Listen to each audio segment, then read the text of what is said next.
The Holy Gospel for today is from the Gospel of Matthew, the 22nd chapter. When the Pharisees heard that Jesus had silenced the Sadducees, they gathered together, and one of them, a lawyer, asked him a question to test him. "Teacher, which commandment in the law is the greatest?" And Jesus said to him, "You shall love the Lord your God with all your heart, and with all your soul, and with all your mind. This is the greatest and first commandment, and the second is like it. You shall love your neighbor as yourself. On these two commandments hang all the law and the prophets." The gospel of the Lord. Thanks be to God. You may be seated. Well, good morning, people of God.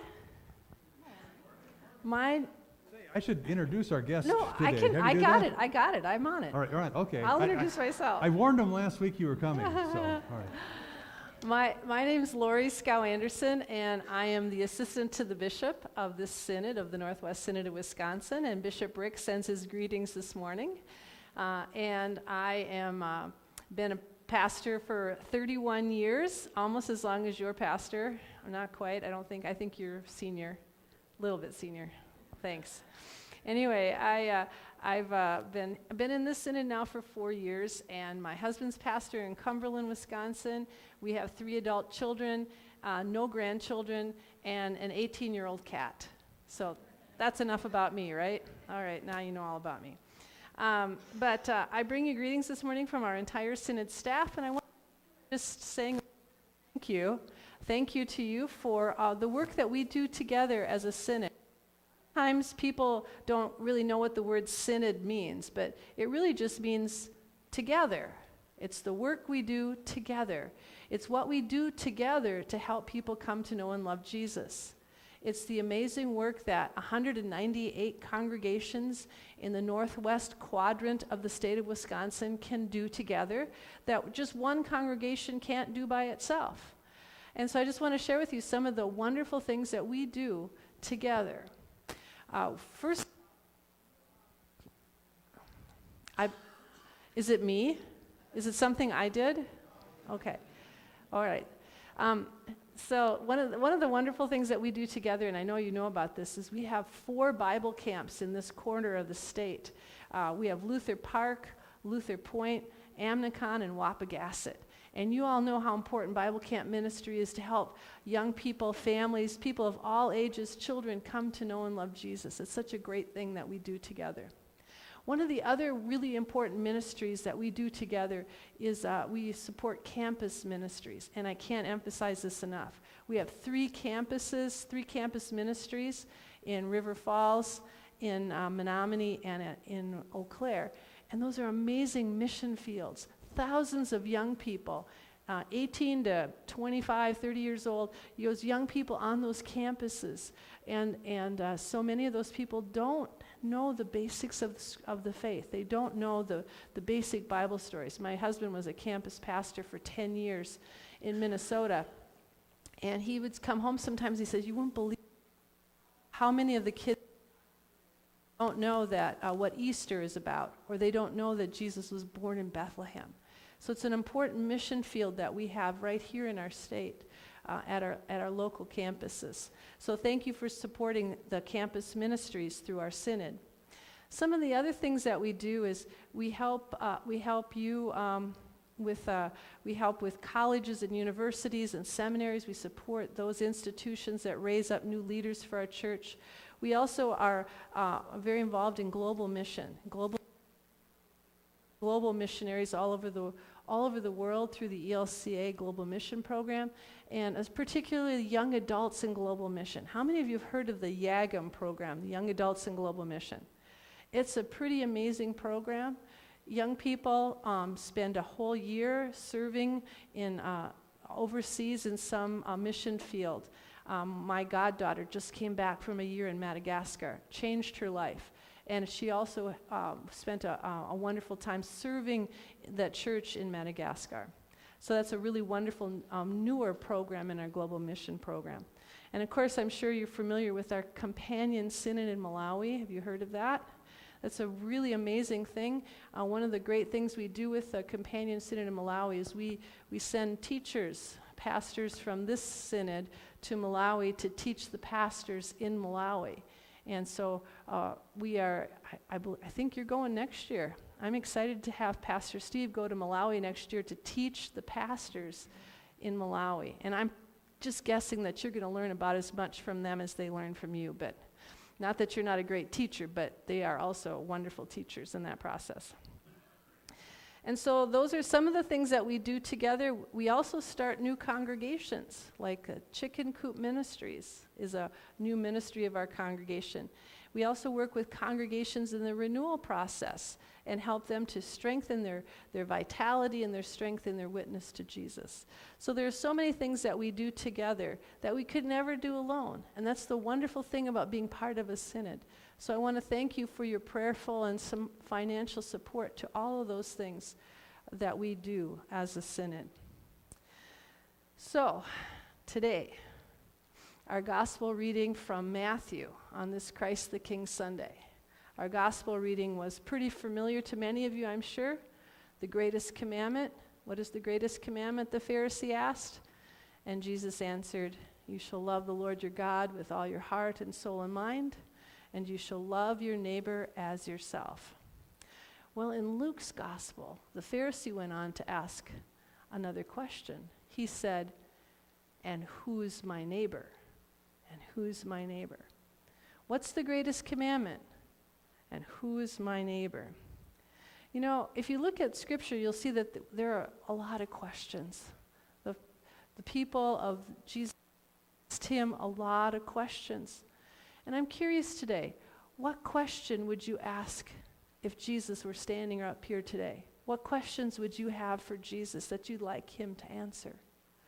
What's your question? Think about it. Write it on the corner. What's your question? What do you really want to know? We notice when we read Scripture about how the people asked Jesus questions. And you can kind of categorize the questions that the people asked Jesus into two different categories. First of all, they asked him a lot of questions about the law. They wanted to know the answers to the law, like the right way to keep the law. They asked Jesus, "Why don't your disciples obey the law? Why don't they wash their hands before they eat? Why do your disciples pick grain on the Sabbath? Is it right to heal on the Sabbath? Is it right for a man to divorce his wife for any reason?" And then there's one great question in Scripture. If I marry my brother's widow, whose wife will she be in heaven?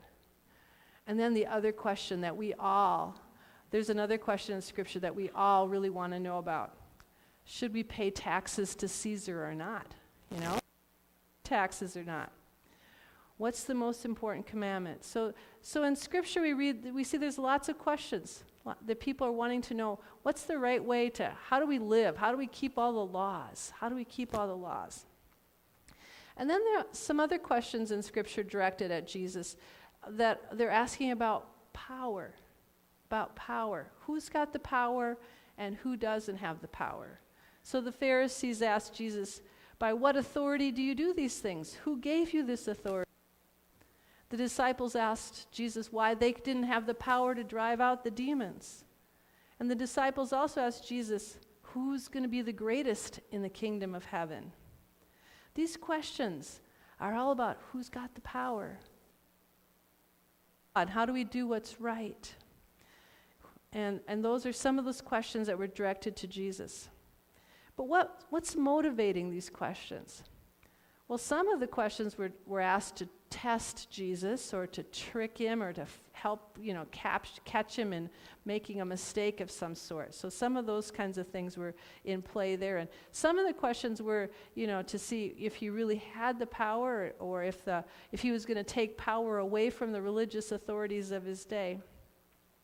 But I don't know about you, but those really aren't the pressing questions in my life. What are the questions in your life that you'd really like to ask Jesus? What are the pressing questions for you right now? I know for me, as I watch the news, I have lots of questions. Most of my questions begin with the word why. Why, Lord? Why are these things happening? Why were there 300 people killed in Egypt in a temple, or in a Muslim worship service? Why did that happen? Why is there so much suffering? Why do innocent people die? Why can't we all just get along? Why is there so much war and violence and suffering in the world and in our homes and in our families? Why are we so prideful and arrogant? Why do people in this day and age still die from hunger? Why is there cancer? And why, oh Lord, why did you create mosquitoes? I mean, really. But what motivates us to ask these questions? What are the questions that you have? Like, do you have problems that need to be solved? Are you asking, like, Lord, what am I supposed to do about this problem I have at home? Or what am I supposed to do with this problem I have at work or school or at church? What do we do? How do we ask those questions? It's okay to ask those questions. It really is. In my work, as I go around from church to church, I listen to the questions that churches have. I listen to the problems that churches have. And I'm really curious about the kinds of questions that people ask. I really am curious about that. And I don't want to say people ask the wrong questions sometimes, or that churches are asking the wrong questions, but I'd like to say maybe there are better questions that we could be asking. Maybe there are better questions. As I go to churches, I hear these. There are three questions that churches often are asking in this day and age. Now, I'm pretty sure that you don't ask any of those questions in your church. These are just other churches, other people's churches. These are not yours. But when I go to churches, they often will ask the question, "How are we going to pay all these bills? Where's all this money going to come from? How are we going to have enough money to pay our pastor?" That's one of the big questions I hear a lot about in churches. Another question I hear a lot about are, where are all the young people? Why don't the young people come to church anymore? That's the second big question I hear. And the third big question I hear a lot is this one. It's, how do we get more people to come to our worship services on Sunday morning and sit in our pews, or in this case, chairs? Those are the three big questions I hear almost inevitably in whatever church I go to in this synod. But what motivates those questions? What motivates churches when they ask those questions? Most of the time, those questions are asked out of fear, right? A fear of decline, fear they won't survive, fear of losing control, fear of change. But are those really the three questions that need to be asked? Or are there better questions that we could be asking? Are there better questions that we could be asking right now? In just a couple minutes, we're gonna have a little. I'm gonna tell you a story, a parable, and a parable is how Jesus was taught the people. Jesus often taught using parables, and a parable is simply a story that has a deeper meaning. A story that has a deeper meaning. Jesus told the story of the Good Samaritan, the parable of the prodigal son, the parable of the sower and the seed. A parable is just a story with a lesson. And after you listen to the story, I want you to tell me what you think the deeper meaning is, or the lesson is in the story. So at this time, I'm going to invite the people that are going to help tell the story to come forward. And the story is called Turning Point, 180 Degrees. 180 degrees. One Wednesday, they were all gone. They had stood in the same places since 1916, and now all that was left was a small pile of ash that outlined where each one once stood. Oddly, nothing else was burned. The altar, the stained glass, the ceiling fans, the pulpit, the chandelier, they were all intact. There was no smoky scent in the air. Nothing else was burned except for the 38 chairs that once stood in two columns, one after the other. On closer examination, the church members discovered that an organ, a keyboard, a drum set, two guitars, a bass, a hymn, and the hymn books, and all those little cards that were stuck in the back of the chairs were gone. The choir gowns and the music were also reduced to ash. and the sanctuary had a great cavernous feel, and every sound echoed. At the emergency council meeting, questions poured out of the shocked people. Who could have done something like this? How? Now what do we do? How can we be a church without chairs? The next Sunday, the congregation met in the sanctuary as usual. The investigation completed, the ashes were swept up. They had no place to sit, so they stood. There was no need to stand in straight lines, so they stood in a circle with the pastor and the council in the middle. The council president explained that mysteriously the insurance was not able to cover the loss because they could not discover the cause of the fire. The damage was caused without heat and by no known source. It was almost as though God had reached out a finger with a touch and the chairs disintegrated, and that wasn't covered by insurance. So the people stood in a circle. It was uncomfortable for most who were used to looking at the back of each other's heads and not into their eyes. The faces around the circle were long and sad and discouraged, and some were afraid. Now what do we do? How can we be a church without chairs? I'm not sure, but I do know that in the ancient times of Christianity, there were no seats in the sanctuary. Everyone stood up. Just tells us that it's possible to be a church without chairs. But how? Let's hold hands and pray about it. So for the first time, the congregation stood in a circle, held hand, and prayed. The pastor prayed out loud, asking God to show them how to be a church without chairs and music. The people prayed out loud and silently for many long minutes. They prayed much longer than a normal church service. They prayed authentically, seeking God and God's answer to their question about how to be a church without chairs. In the silence, they listened to what God was saying to them, and after the prayer time, the group stood about, talking in twos and threes about what they'd experienced in the prayer.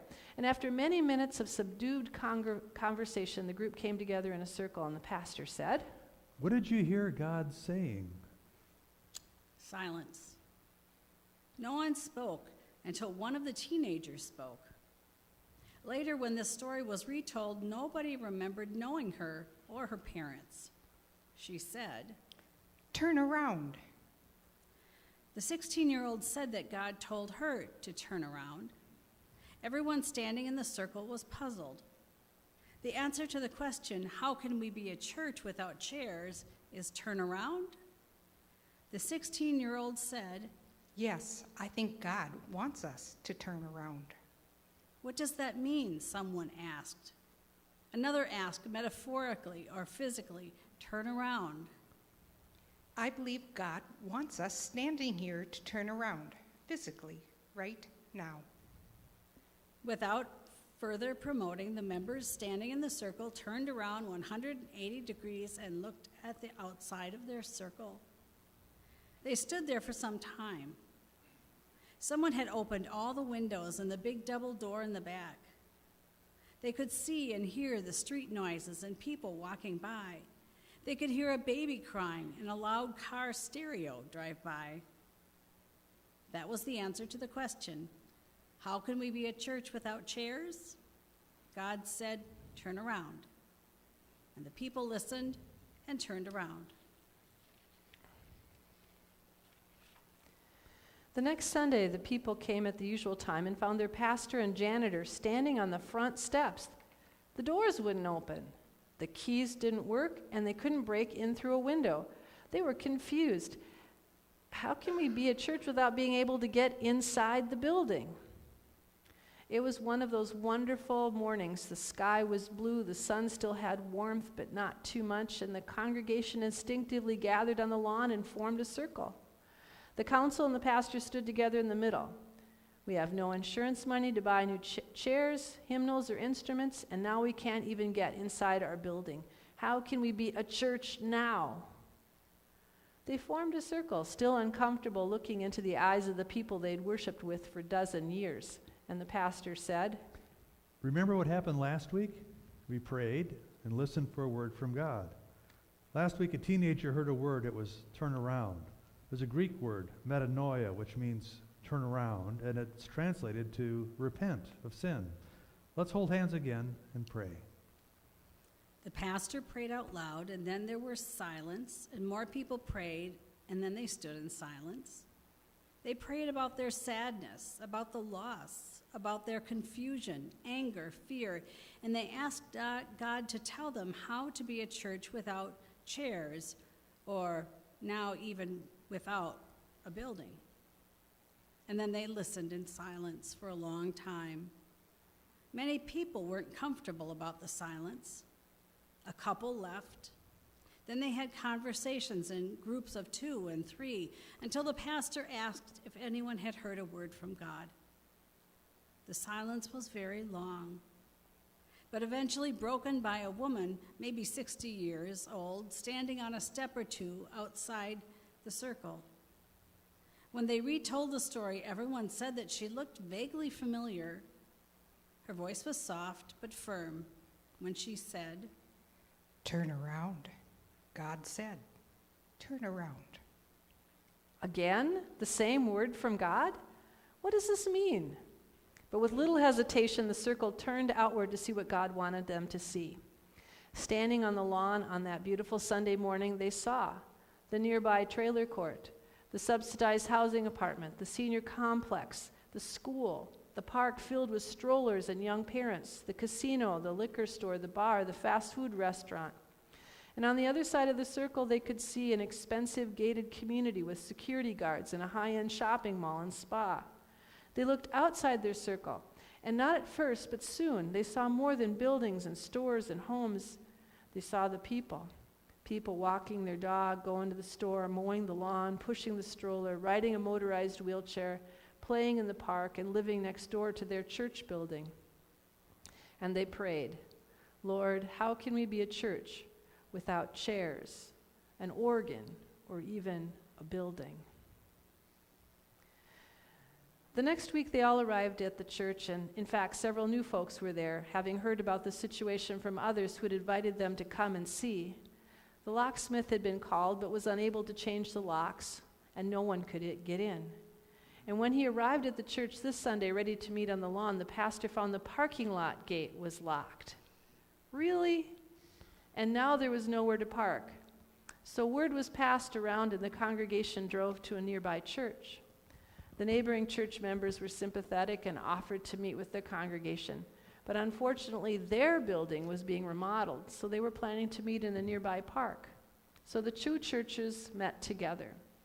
The meeting was simple. This congregation of a different denomination met for prayer on Sunday morning.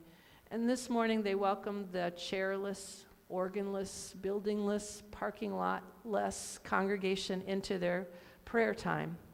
They stood in the park under the canopy of the ancient trees and prayed with people they had never met.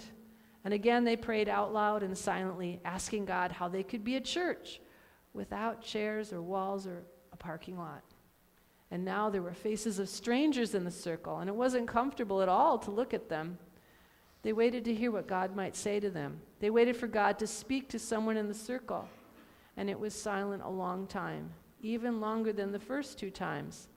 And finally, a middle-aged man from the other congregation spoke up. No one from the chairless church knew him, and he said, Turn around? God said, turn around. What does that mean? That's you.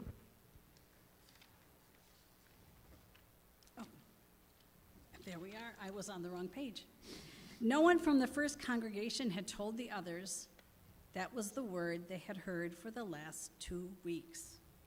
In fact, no one said anything. They just pivoted 180 degrees to see what God wanted them to see.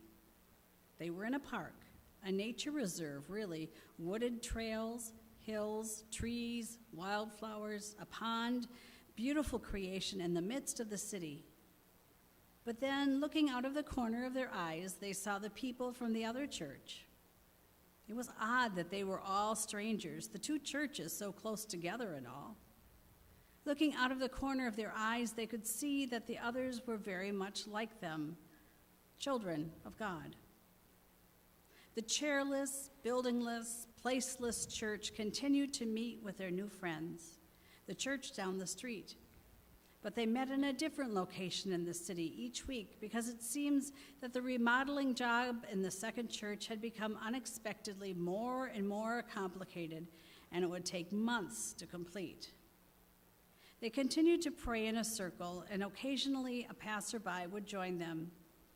Soon the question changed from, how can we be a church without chairs and place, to, how can we be a church, people of faith here? They ended their prayer by talking with each other, listening to God, and turning around to look outside their circle to see what God wanted them to see. When the second century of the history of this congregation is written, 100 years from now, this is where the story begins. Thank you. Thank you for helping with that parable. It's a deconstruction parable. It's a stripping away parable. When everything is stripped away, who are we? What are we? Who are we? What is the core to our identity as people of faith? What is the core identity of who we are as God's people in this town in 2017? When you strip everything away, what's the most important thing about being the people of God today? Those are the kinds of questions that I think we need to be asking today. Not so much about how do we pay the bills, or how do we keep everybody happy, or how do we fill the pews, or how do we get the young people to back, but questions about our core identity and purpose. What in God's name are we doing here anyway?